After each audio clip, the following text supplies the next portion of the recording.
সেই রাতে আমি একা ছিলাম। মা বাবা গেছে মামার বাড়ি। আমি বলেছিলাম পড়াশোনা আছে, যাব না। ভেবেছিলাম একা থাকাটা একটু সাহসের ব্যাপার।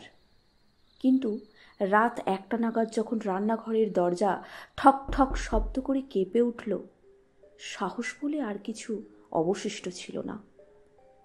ভেবেছিলাম হয়তো বিড়াল, কিন্তু রান্নাঘরের জানলা দিয়ে দেখলাম কারোর ছায়া দাঁড়িয়ে আছে, উঁচু লম্বা গরম, একটানা তাকিয়ে আছে কিছু একটা হাতে।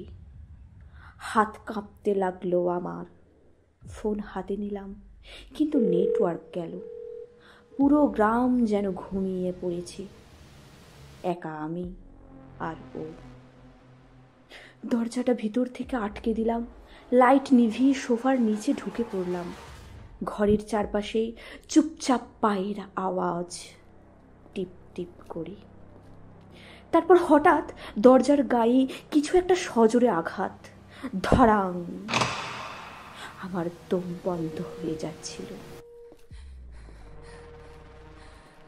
আমি কিছু একটা ছুঁড়ে মারলাম দরজার দিকে, তখনই সব থেমে গেল। আওয়াজ, ছায়া, হাঁটার শব্দ, সব চুপ। 5 মিনিট, 10 মিনিট কিছু নেই। আমি ধীরে ধীরে উঠে দরজার ছিদ্রপথে তাকালাম, কেউ নেই।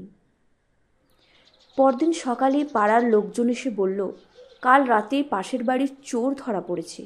সে বলেছে আরেকটা বাড়িতে ঢুকতে যাচ্ছিল, কিন্তু ছায়ার মতো একজন মেয়ে তাকে সরাসরি ডেকে ফেলেছিল।